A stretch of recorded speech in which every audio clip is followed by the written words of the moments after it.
TV हम सब का है।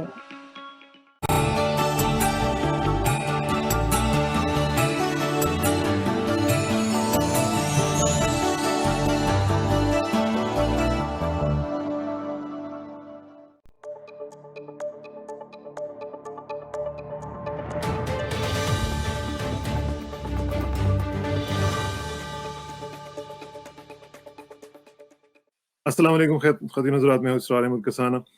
बहुत ही इंपॉर्टेंट डेवलपमेंट्स हो रही हैं खित्ते में, ख़ास तौर पे इंडिया के पर्सपेक्टिव से। वो भी हम अक्सर आपको पता है आपसे शेयर करते हैं। हमारा जो रेगुलर शो होता है वो उसमें एयर मार्शल कपिल का के साथ हम डिस्कस करते हैं मुख्तलिफ चीज़ें।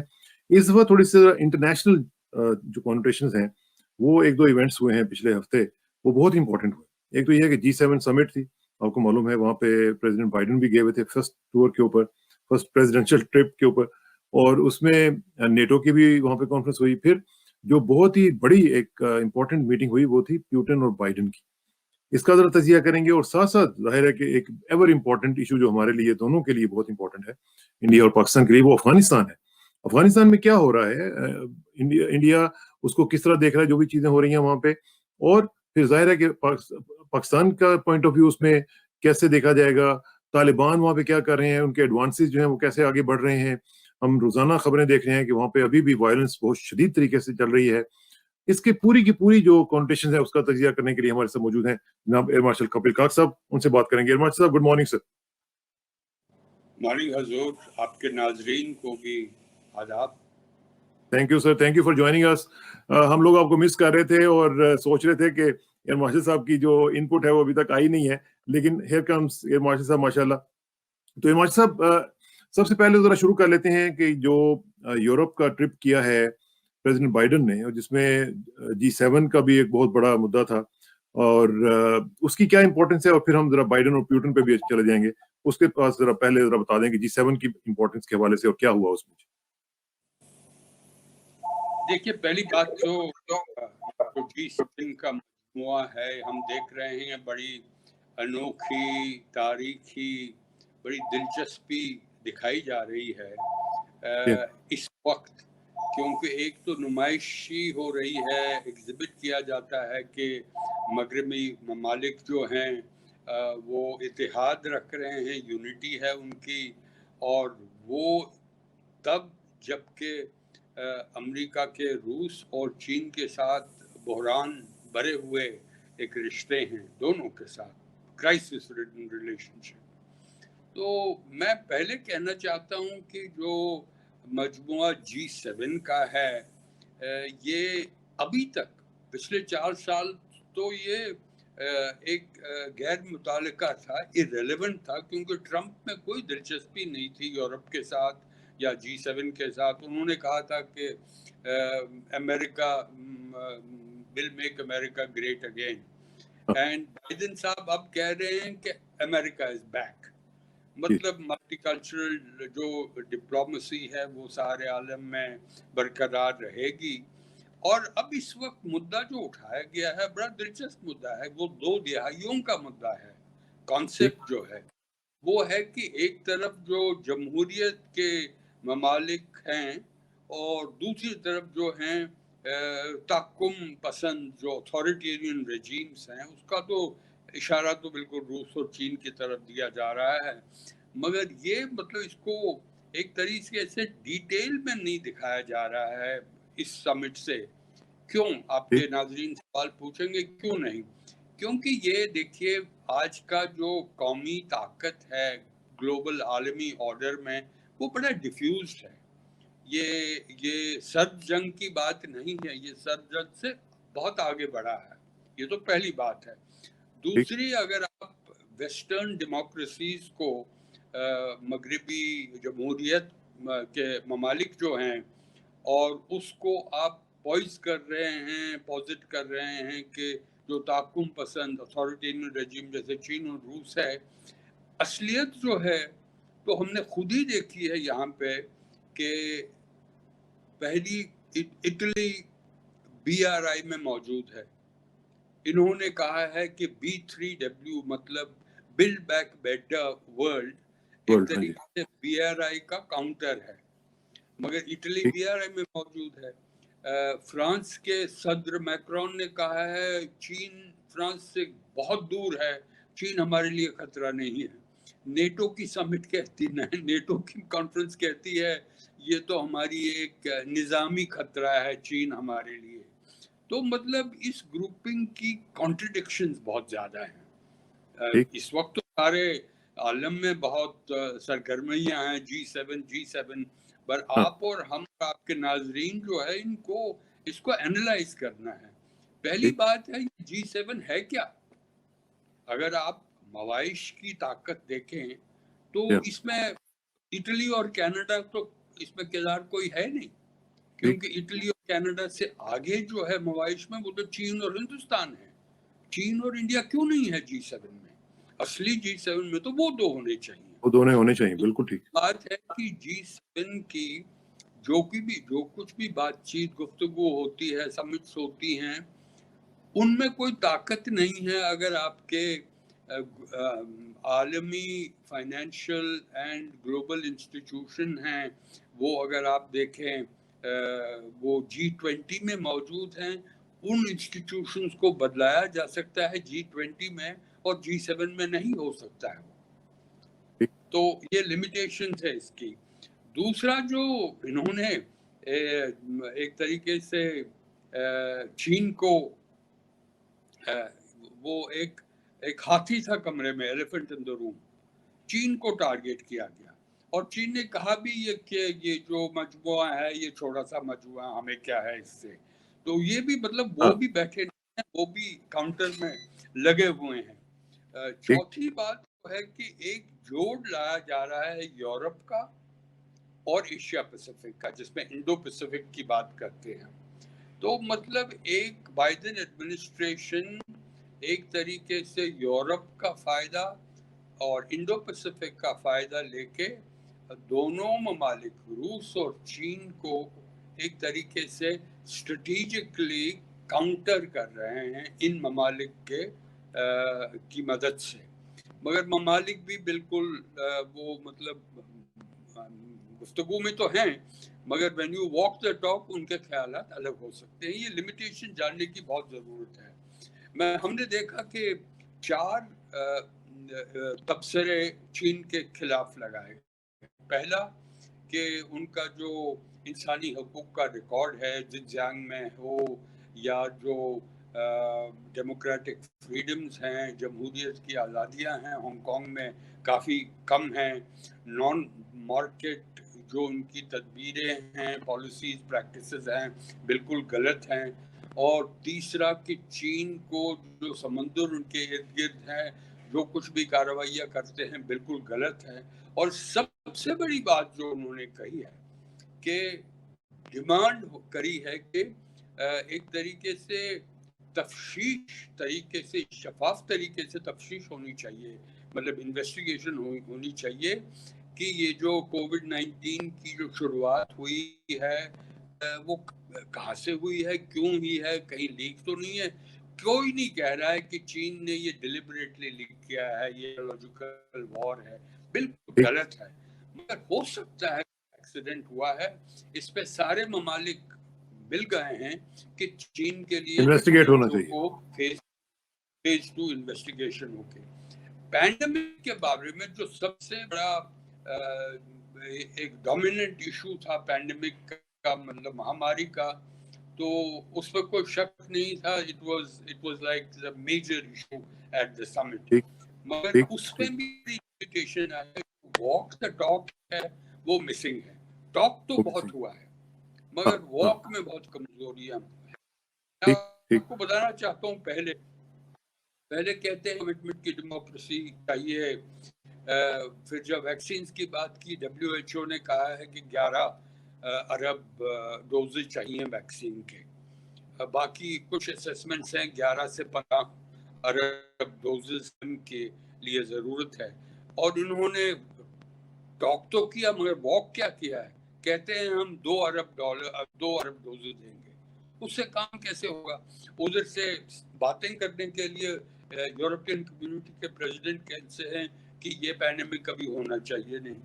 बोरिस येल्सिन कहते हैं कि देखिए सारा आलम वैक्सीनेट होना अगले साल दिसंबर 22 तक। वो कैसे होगा?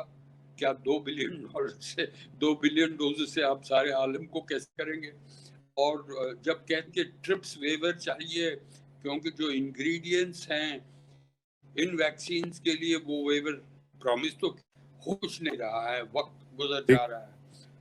इंडिया जो है वो मैस मैन्युफैक्चरर बन सकता है, काबिलियत है, प्रूव किया है, मगर इंडिया को इन G7 में जहां उनको बुलाया गया, स्पेशल इनवाइटी बुलाया गया, मगर वो ताकत उनको दी नहीं गई। और इमरजेंसी यूज ऑथराइजेशन जो हमारा कोवैक्सीन भारत का एक, हिंदुस्तान का एक वैक्सीन है, वो इजाजत नहीं दी गई है। कहा है कि फुल ऑथराइजेशन आप। तो मैं आपकी दर्शक मतलब नाज़रीन को ये कहना चाहता हूँ, between the promise and the performance there is a wide gap in the G7। Wide gap, ठीक है। अच्छा, अब जरा थोड़ा सा वो पुतिन और बाइडेन की जो मीटिंग है उस पे भी जरा थोड़ी सी बात हो जाए। सॉरी, मैंने कहा कि आप पुतिन और बाइडेन के भी जरा थोड़ा सा बता दें कि उनकी जो मीटिंग हुई थी उसमें क्या क्या हुआ और उसका क्या नतीजा निकला। बाइडेन और पुतिन की मीटिंग की बात कर रहे हैं? जी जी जी जी। नहीं, उससे पहले तो ये भी कहना है कि जो क्लाइमेट चेंज, ये आज थोड़ा सा सिग्नल में प्रॉब्लम चल रही है, लेकिन ये है कि हम कोशिश करते हैं कि दोबारा जरा थोड़ा सा देखा जाए कि क्या इसको कैसे ठीक किया जा सकता है। इरमाशी साहब का जो कनेक्शन है वो थोड़ा सा वीक चल रहा है। हम कोशिश करेंगे कि उनके साथ दोबारा बात की जाए। वो बेसिकली बात ये कर रहे थे कि जो भी वहाँ पे G7 की मीटिंग हुई है उसमें क्या क्या मामला चल रहे थे, किस तरीके से वहाँ पे जो डिस्कशंस हो रही थी वैक्सीन के हवाले से, और फिर जो इंडिया की एक एक्सपेक्टेशन थी कि वहाँ पे उनको भी एक रोल दिया जाएगा, तो उस तरह वो भी नहीं हुआ। और वैक्सीन के हवाले से भी जो इंडिया चाह रहा था वो भी उनको उस तरह का रिस्पॉन्स नहीं मिला है, बल्कि नेटो में भी हमारी इतलात के मुताबिक वो रिस्पॉन्स नहीं मिला। तो यही बात चल रही थी और मास्टर साहब कोशिश करेंगे कि वो दोबारा आ जाएं और उनसे हम पूछें कि ये जो मीटिंग हुई है बाइडेन और पुतिन की, इसकी क्या इम्पोर्टेंस है और ख़ास तौर पे इंडिया के रिलेशनशिप के हवाले से इसको कैसे देखा जा रहा है, क्योंकि आपको पता है कि इंडिया रशिया का एलाई रहा है सोवियत यूनियन के ज़माने में, बड़ा ही करीबी ताल्लुक था इनका, लेकिन आज का ज़रा मामला जो है वो ठीक नहीं है। तो ओवरऑल जो सिचुएशन है उसमें क्या बनेगा ये अभी समझ नहीं आ रही कि क्या शेप अप होगा पूरा का पूरा जो वर्ल्ड ऑर्डर है, क्योंकि जो बाइडेन की तरफ से जो मीटिंग हुई है, बाइडेन की ने और रशियन प्रेसिडेंट दोनों ने उसको डाउन प्ले किया है। उन्होंने बेसिकली यही कहा है कि ये मामला जो है ये हम अभी तक उस लेवल पे नहीं पहुंचे जहां पे हम ये कह सकते हैं कि बड़े बड़े अच्छे माहौल में मीटिंग हुई है। ठीक है, वो 3-4 घंटे की मुलाकात तो हुई है, लेकिन उसमें जो कोई कॉन्क्रीट रिजल्ट्स हैं वो एज सच नहीं मिले हैं। तो इरमाशी साहब जो हैं वो मेरा ख्याल है कि कोशिश कर रहे हैं आने की, और देखते हैं कि उनका जो सिस्टम है वो कुछ बेहतर हुआ है कि नहीं, क्योंकि सिग्नल आज उनका जो है वो वीक चल रहा है। मैं देखता हूँ कि हियर कम्स इरमाशी साहब। जी इरमाशी साहब जी, अब बेहतर है जी जरा। नहीं, कोई वो डिस्कनेक्ट हुआ था, आपका लिंक जो था उसमें डिस्कनेक्ट हुआ था, मगर वापस रिस्टोर हो गया है। अब बेहतर है, पहले से बेहतर है। बाइडेन पुतिन की जो बात कर रहे हैं आप, मैं याद दिलाना चाहता हूं आपके नाजरीन को, जब बाइडेन नायब सदर थे अमेरिका के 2011 में, उस वक्त व्लादिमीर पुतिन वज़ीर आलम थे रशिया के। तो जब उनकी मुलाकात हुई तो बाइडेन ने पुतिन को बोला, मैं आपकी आंखों में आंखें मिला के कहना चाहता हूं कि आपके जिस्म में कोई रूह नहीं है। क्या कह सकते हैं? ये नायब सदर एक वजीर आजम को कह रहे हैं। उसके बाद किलर भी कहा था ना इन्होंने उनको। जी, किलर भी कहा था, वही तो मैं कह रहा हूँ। तो उसके बाद जब अभी मिले हैं तो उनको कहा था कि आपको मूल्य चुकाना पड़ेगा, क्योंकि आपने हमारे जो इंतखाबात हुए हैं अमेरिका में उसमें दखल अंदाजी की है। तो मगर ये पॉजिटिव मैं कहना चाहता हूं कि ये बहुत अहमियत रखता है, आप इसको सुन लीजिएगा। मुझे लगता है कि बाइडेन की कोशिश है कि पायदारी आ जाए इस रिश्ते में, और इसमें बहुत सिग्नल पुतिन की तरफ से आए हैं और बाइडेन की तरफ से आए हैं, मगर जब बातचीत करते हैं तो अभी भी तनाव है। तो आपको सबटेरेनियन इस पे देखना है क्या हो रहा है। पहले तो ये है कि अमेरिका जानता है कि अगर रूस कमजोर भी है फिर भी वो बहुत ताकतवर मुल्क है, ग्रेट पावर है, उस पर शक नहीं है। और उसका अगर हम फ्यूचर देखें, मुस्तकबिल देखें, वो यूरोपियन के साथ रिश्ते बढ़ाने की बहुत अहमियत रखता है।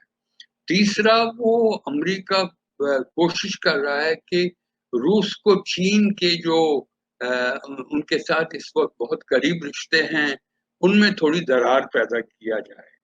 वो अमेरिका और रूस चाइना का पिछले 30 सालों से कोशिशें रही हैं। आपको याद होगा कि चीन को जब पहली बार किसिंजर इकहत्तर की जंग के पहले पाकिस्तान वाया पाकिस्तान किसिंजर गए थे, तो उस वक्त क्या मैं आपकी आवाज सुन नहीं पा रहा हूं, आप मेरी आवाज सुन रहे हैं? ये मुझे आ रही है। मैं कह रहा था कि ओपनिंग अप ऑफ चाइना जो हुई थी। जी जी, वही मैं कह रहा हूँ। ओपनिंग अप पर चाइना क्या था, उस वक्त चाइना को रूस से हटाया जा रहा है। ठीक। अब हम 50 सालों के बाद क्या देख रहे हैं, अब रूस को चीन से हटाया जा रहा है। तो एक क्या तरीके बात। से ये इंडिया के लिए अच्छी अच्छी खबर है मेरे ख्याल में, सारे हमारे इलाके में रिश्तों के लिए। क्योंकि अगर मल्टीपोलर वर्ल्ड हो तो वो सब के लिए अच्छा है, खासकर हमारे पाकिस्तान बाकी मुल्कों के लिए, क्योंकि आपके यहाँ डिप्लोमेसी में विगल रूम है। नहीं तो हम फंस जाते हैं, या तो एक के साथ है या दूसरे के साथ है। तो ये बहुत है। तो और दो तीन जो बहुत ही पॉजिटिव स्टेप्स आगे बढ़े, वो जो हथियार जो हैं, जोहरी हथियार या एटमी हथियार, उनका जो एग्रीमेंट हुआ था न्यू स्टार, मतलब स्ट्रेटेजिक आर्म्स रिडक्शन टॉक्स, तो वो हाल ही में उन्होंने उसको एक्सटेंड किया था, मगर उसको रिव्यू नहीं हुआ, नया एग्रीमेंट नहीं बनाया। वो फैसला लिया गया है कि वो उसको एक नया एग्रीमेंट बनाया जाएगा। वक्त लगेगा, मगर मुझे लगता है कि आलमी एक तरीके सिक्योरिटी के लिए वो बहुत ही अहम एक बात है। आखिर में ये कहना चाहता हूं कि जो कोई भी डिलेमाज हिंदुस्तान में है, वो हिंदुस्तान के लिए बड़े, वो डिलेमा नहीं है, ड्रिलेमा है। एक तो अमेरिका के साथ चलना है, दूसरा चीन के साथ इस वक्त थोड़े तनाव है, तीसरा रूस के साथ रिश्ते हमारे करीब नहीं है, उस पर थोड़ी दरार पैदा हुई है, कुछ तनाव भी है। मगर ये भी आपके नाजरीन जानते हैं, हिंदुस्तान के कम से कम 65% जो हथियार हैं, कन्वेंशनल हथियार हैं, वो रूस के ओरिजिन से हैं। तो वो बहुत ही एक तरीके की एक इम्पोर्टेंट इशू है। जी हाँ। ठीक। तो अच्छा, अब जरा थोड़ा सा अफगानिस्तान की बात कर लें इरमाशी साहब, क्योंकि अफगानिस्तान जो है ये बहुत ही इम्पोर्टेंट इशू है पूरे खित्ते के लिए, और उसमें जो भी सिचुएशन डेवलप होने जा रही है उसका इम्पैक्ट जो है वो पूरे खित्ते के ऊपर पड़ने जा रहा है।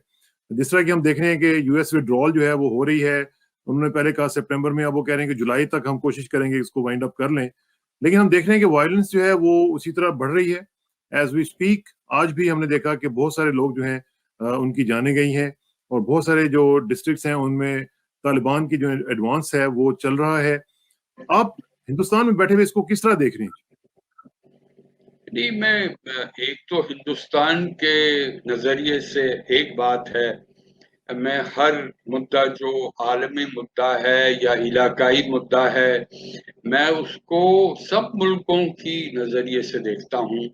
कि ताकि जैसे आपने खुद ही इतनी बार दोहराया कि इस वक्त वायलेंस जो है वो बढ़ गई है, उसमें कोई शक नहीं है।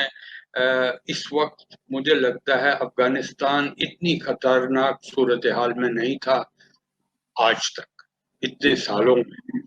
आप जानते हैं कि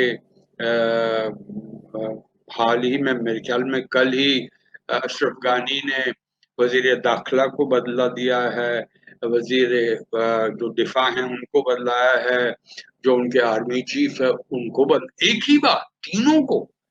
तो जब हम देखते हैं मई के महीने से 2.5 गुना जो है वो फेटेलिटीज बढ़ गई हैं। 3 गुना फेटेलिटीज जो Afghan national force security forces के हैं। तालिबान 105 जो डिस्ट्रिक्ट्स हैं वहां पे इस वक्त पूरी तरह से उनका हुक्म चल रहा है। 398 डिस्ट्रिक्ट में से 30 डिस्ट्रिक्ट में तो कब्जा अप्रैल और आज तक पिछले 2 महीने में हुआ है।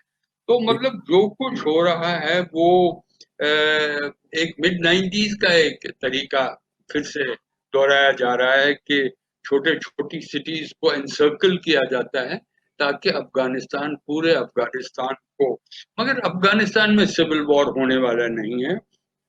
ये सूरत हाल तो आपके नाजरीन को बताने की बहुत ही जरूरत है।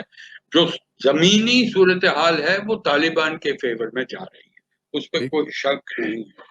और ये भी देखिए कि महामारी चल रही है, अफगानिस्तान में ऑक्सीजन नहीं है। ऑक्सीजन है तो ऑक्सीजन सिलेंडर्स नहीं है। सिलेंडर्स अफगानिस्तान उज्बेकिस्तान भेज रहा है, और जो ऑक्सीजन वो बाकी ममालिक टर्की से कुछ तो मैं ये कहना चाहता हूँ इस वक्त जो हालत है अमेरिका, तो आपके पहले 2-3 ममालिक की सिचुएशन क्या है। अमेरिका ने, आपने कहा कि 11 सितंबर पर शाह महमूद कुरैशी ने नेशनल असेंबली में अफगानिस्तान की सूरत हाल को ब्रीफ करते हुए कहा है कि शायद जुलाई के मिडल में ही ये काम खत्म हो जाएगा। तो मतलब जितनी रफ्तार से अमेरिका के फोर्सेस जा रहे हैं उसी रफ्तार से तालिबान का जो कंट्रोल है अफगानिस्तान में वो बढ़ रहा है, और उसमें वायलेंस वो कुछ कमी नहीं कर रहे हैं। As a matter of fact जो उनके एक स्पोक्समैन है उन्होंने ये कहा है कि अमेरिकन के जाने के 5 दिन के अंदर अंदर ये जो फोर्सेस हैं ये विदर वे हो जाएंगी, इनका कोई पता नहीं चलेगा, ये खत्म हो जाएंगे, हमारा मुकम्मल कब्जा हो जाएगा। ये आज ही उनकी स्टेटमेंट आई। मगर इस वक्त आपको ये भी कहना चाहता हूं कि जुम्मा को अशरफ गानी सदर बाइडेन को मिलने जा रहे हैं। वो भी जानते हैं कि ये सूरत हाल बड़े खतरे में है। आप ये भी जानते हैं, नाजरीन को मालूम है कि एक प्रपोजल दिया गया था पाकिस्तान सरकार को, इस पे उनके जो DGISI हैं कमर बाजवा साहब हैं, उनकी मुलाकात हुई थी विलियम बर्न्स की कि हमें 20 से पहले, आपको याद होगा 2011 में शमसी की एयरबेस थी, यूएई के कंट्रोल में थी, फिर यूएई ने उन्होंने अमेरिका के कंट्रोल में दे दिया, तो जो ड्रोन ऑपरेशन थे वहां से हो रहे थे। तो अब फिर से रिक्वेस्ट है कि हमें बेस दीजिए, क्योंकि वहां से हम रिकॉनेसेंस, सर्वेलेंस, इंटेलिजेंस गैदरिंग कर सकते हैं, और सिर्फ ड्रोन ऑपरेशन होंगे, जो कन्वेंशनल फाइटर जेट्स वो नहीं बेस किए जाएंगे। क्योंकि लेकिन प्राइम मिनिस्टर इमरान खान का जो कल का स्टेटमेंट है, जो उन्होंने एक अमेरिकन इदारे को इंटरव्यू देते हुए कहा कि एब्सोल्युटली नॉट, उन्होंने बिल्कुल वाज़ेह तौर पर ये कह दिया जी कि there is no chance of US bases in Pakistan. देखिए, आप सब कॉन्टिनेंट की ट्रैक रिकॉर्ड जानते हैं, मेरे से ज्यादा जानते हैं, हिंदुस्तान हो या पाकिस्तान हो। आपको याद होगा जब शमसी एयरबेस के ऑपरेशन होते थे, किसी पाकिस्तान की लीडर ने कभी नहीं माना कि वहां से ऑपरेशन हो रहे हैं, मगर 2013 में मुशर्रफ ने खुद ही कहा कि वहां से शमसी से ऑपरेशन होते गए उस दौरान। तो मतलब वो नेपोलियन कहते थे nothing is final until officially denied. Officially आप डिनाई कर दीजिए वो मतलब फाइनल हो गया है। क्योंकि मैं क्यों कह रहा हूं ये, इसलिए कह रहा हूं कि अगर पाकिस्तान की सरकार, आप जानते हैं I am a friend of Pakistan, as everyone should be in this region, Pakistani should be friends of India. क्योंकि ये जो सूरत हाल सिविल वॉर सिचुएशन पाकिस्तान के लिए ठीक नहीं है। मैं बताऊंगा क्यों। पहले तो सिविल वॉर सिचुएशन में फिर से दोहराएंगे आप वही वक्त जबकि आपके यहाँ रिफ्यूजीज आ जाएंगे। पहले ही आपके यहाँ 30 वो लाख तो इतने हैं, रेफ्यूजीज। लाखों में। लेकिन एक चीज मुझे यहाँ पे थोड़ा सा बता दें कि जो प्राइम मिनिस्टर की जो स्टेटमेंट है, आप उसके ऊपर बिलीव करने के लिए तैयार नहीं है। नहीं, मैं अभी फाइनल नहीं है, मैं ये नहीं कह रहा हूँ कि नहीं, आप जो अच्छा चलें, आप अब मैं इस तरह रिफ्रेम कर लेता हूँ उसको कि आप ये समझ रहे हैं कि उनके कहने के बावजूद पाकिस्तान अमेरिका को बेसिस दे देगा। बेसिस की जरूरत नहीं है। पाकिस्तान अमेरिका क्या कर सकता है? एयरक्राफ्ट कैरियर्स से वो ऑपरेशंस कर सकते हैं, उस पर मुश्किल है। वो गल्फ स्टेट से ऑपरेट कर सकते हैं, सेंट्रल कमांड उनकी इतनी फौजें हैं, वहां से ऑपरेट। ड्रोन ऑपरेशंस के लिए इतनी रेंज की जरूरत है, उनको फ्यूल नहीं भरा जा सकता है। ये छोटे छोटे ड्रोन्स हैं जो कि एक मतलब उनके यहाँ वो हथियार भी हैं जिससे वो टारगेट कर सकते हैं जो जहां जहां उनको लगता है कि सिचुएशन क्रिटिकल है। हिंदुस्तान तो उनको बेच देगा नहीं। और जहां आपने कहा, ठीक कहा, जो इमरान साहब कह रहे हैं कि हम कभी नहीं देंगे, हम मान रहे हैं। मगर सिर्फ आपको मैं कह रहा हूं कि ऐसे हालात पहले भी हमने देखे हैं कि पाकिस्तानी लीडरान ने कहा है कि हमारी तरफ से कोई ड्रोन ऑपरेशन नहीं हो रहे हैं, और पाकिस्तान के ही पुराने सदर 2013 में कहते हैं नहीं नहीं, वो सबसे ठीक के है, तो वो तो हो जाएगा, वो तो आपने बात कह दी। लेकिन मैं ये पूछ रहा हूँ कि आपकी हंच वो क्या कह रही है, आपकी गट फीलिंग क्या कह रही है कि गट पाकिस्तान फीलिंग ये है कि कुछ दे मदद देगा? करनी पड़ेगी। मदद करनी पड़ेगी क्योंकि 6 अरब डॉलर का, देखिए पाकिस्तान क्यों करेगा ये? ऐसा नहीं कि वो उनकी बड़ी अहमियत है, एक तरीके से कोऑपरेट करना चाहते हैं बिन मतलब के। क्योंकि वो कहते हैं ना, पाकिस्तान की अवाम कहते हैं अमेरिका का जंग हम क्यों कर रहे हैं? बिल्कुल लाजिम है कि हमें क्यों पड़ता है कि अमेरिका को जंग करनी है अफगानिस्तान में, हम क्यों करेंगे? मगर बात है इसके क्विड प्रोको होते हैं। क्या क्विड प्रोको है? एक तो पाकिस्तान की सरकार फैटिफ फाइनेंशियल घाटे में फंसी हुई एक्शन जो है फैटिफ टास्क से फोर्स। ग्रेट लिस्ट से निकलना चाहते हैं। ये पहला है। दूसरा, उनको 6 अरब डॉलर मवाइश, पाकिस्तान की मवाइशी IMF का ही। सूरत हाल इस वक्त इतनी अच्छी नहीं है, सब ममालिक की सूरत हाल बुरी है, पर पाकिस्तान की बहुत ही खास तरीके से बुरी है। तो अमेरिका मदद कर सकता है उनको। वो 6 अरब डॉलर कोई छोटी रकम नहीं है, तो वो हेल्प हो सकती है। तीसरे के पाकिस्तान के हुक्मरान भी, जैसे मैंने पहले कहा था, वो अपने डिप्लोमेसी के लिए थोड़ा विगल रूम करना रखना चाहते हैं कि एक तरीके से ये नहीं है कि सिर्फ चीन के साथ हम मिले हुए हैं, अब सारी उम्र जब तक पाकिस्तान जिंदा हो चीन के साथ रहेगा। All eggs in Chinese America के बास्केट। साथ भी रिश्ते थोड़े से, तो ये गिव एंड टेक है। क्या होगा, मैं गट फीलिंग में इस पे आपके साथ ठीक एक्सप्रेस नहीं कर सकता हूँ, ठीक सिर्फ ठीक। एनालिसिस बताऊंगा क्या। क्योंकि खतरा है, जैसे मैंने पहली आपकी शो में मैंने पहली बार बोला है कि अफगानिस्तान की सूरत हाल खतरनाक है, और वो खतरा सब ममालिक के लिए है। अगर कुछ काम वहां होना है, वो अमेरिका, रूस, चीन, पाकिस्तान और हिंदुस्तान। अब टर्की ने, अब सबसे बड़ा खतरा जो है काबुल एयरपोर्ट पे है। अगर हाँ, वहां से फौजें आनी हैं या डिप्लोमेट्स आने हैं या रोजमर्रा की जिंदगी बाहर जाने के लिए अफगान उस जाना पे वैसे चाहे। उस पे आपको मालूम ही होगा कि उस पे प्रेसिडेंट बाइडेन ने प्रेसिडेंट अर्दवान जो है टर्की के, उनको ये कहा है कि आप उसका कंट्रोल संभाल लें। और प्रेसिडेंट अर्दवान ने भी ये उनसे कहा है कि ठीक है, हम पाकिस्तान के साथ मिलके और हंगरी के साथ मिलके ये सोच जी सकते हैं कि वहां पे वो कर लें। जी, तो मैं ये ऐसा कहने करना वाला चाहिए था, पाकिस्तान को। ये पहले यही तो मैं कह रहा हूं ना कि ये पहले इस पे काफी गुफ्तगू हुई है। ये 2 दिन पहले बाइडेन साहब ने ये कहा था कि टर्की ने कहा कि हम एयरपोर्ट को संभालेंगे, मगर हमें मदद चाहिए, फाइनेंशियल मवाशी मदद चाहिए। और अमेरिका ने प्रॉमिस किया है वो मवाइश आपको मदद देंगे। तो क्या कर टर्की कब वहां आएगा, क्या करेगा, इस पे डिटेल्स अभी मौजूद नहीं है। आप बिल्कुल ठीक कह रहे हैं, मैंने भी वही रिपोर्ट पढ़ी है जिसमें बाइडेन ने कहा है कि हम टर्की को इजाजत देंगे। तो अच्छा, एक एक और चीज आखिर में ये मुझे जरा बता दीजिए कि हम अक्सर देखते हैं कि जो स्टेटमेंट्स आ रही हैं अफगान ऑफिशियल्स की तरफ से, स्पेशली रिगार्डिंग पाकिस्तान, वो NSA हो या उनके वाइस प्रेसिडेंट हो, वो बड़ी नेगेटिव किस्म की आ रही हैं। बल्कि उन्होंने पिछले दिनों में तो पाकिस्तान के मुतालिक बड़ा ही एक नेगेटिव रिमार्क दिया, जिसके ऊपर फिर पाकिस्तान के फॉरेन ऑफिस ने बहुत ज्यादा उसको रिएक्ट भी किया। तो इस तरह की जो स्टेटमेंट्स हैं खासतौर पे स्टेट टू स्टेट रिलेशनशिप में, वो इस तरह देनी चाहिए किसी को? नहीं, वही तो मैं कह रहा हूँ, क्योंकि वो अगर कोलैप्स हो गया तो जो 1900 मिड 90s में हुआ था, आपको याद होगा, जी, जी। जब तालिबान ने टेक ओवर किया था, जो उस वक्त की सरकार थी, उसके सदर को एक बिजली के खंबे से हैंग किया गया, आपको याद होगा, बहुत जी, ही जी, बुरी तरह से। तो बिल्कुल। लगता है उनकी असेसमेंट है, मुझे मालूम नहीं है इसके बारे में, मगर ठीक है। समझ काफी लोगों की, काफी ममालिक ये सोचते हैं कि पाकिस्तान का तालिबान पे बहुत ही इन्फ्लुएंस है, एक तरीके से पॉजिटिव भी है।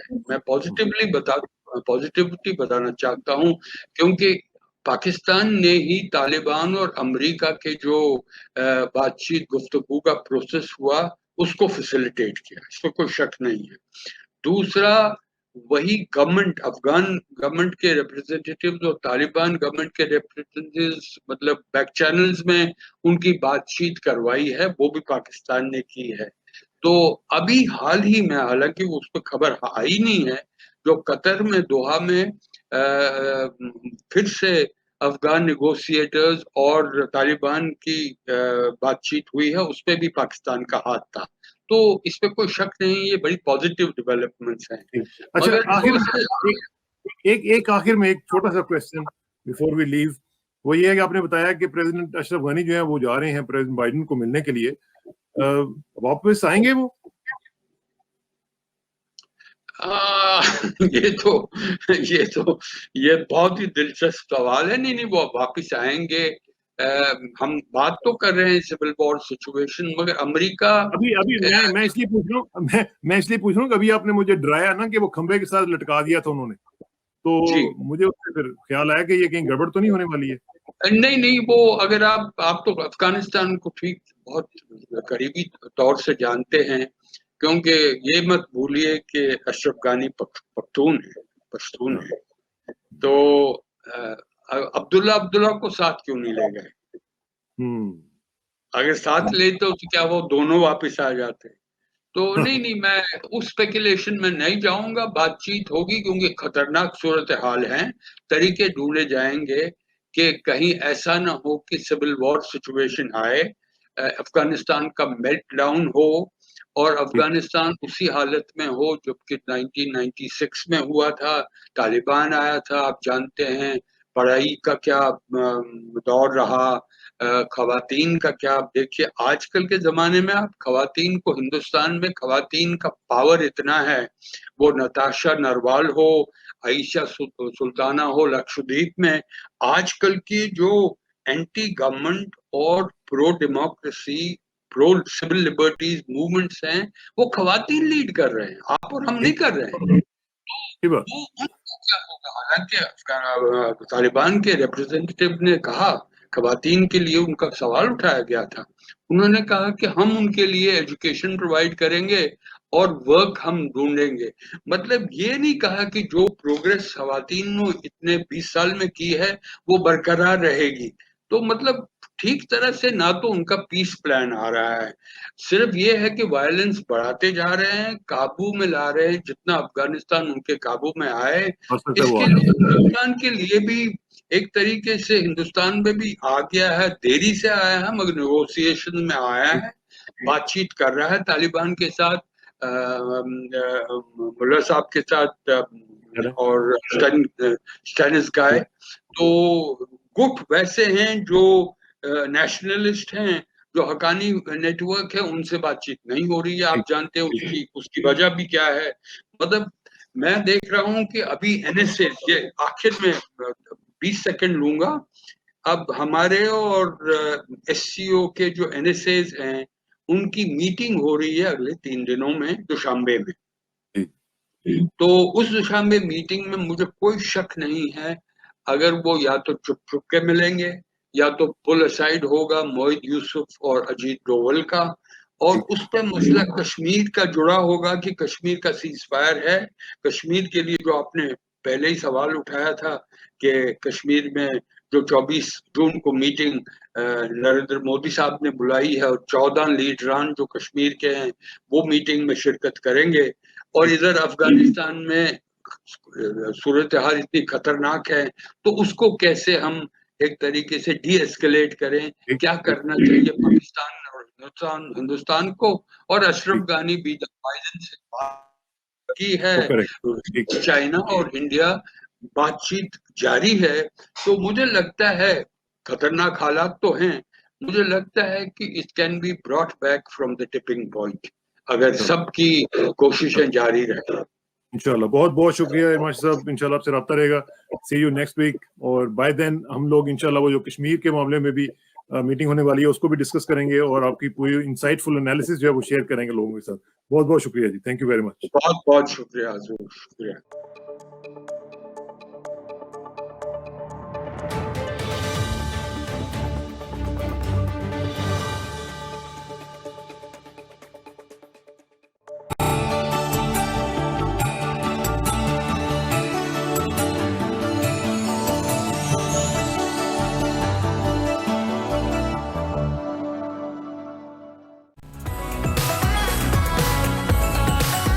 हमारा टीवी हम सब का है।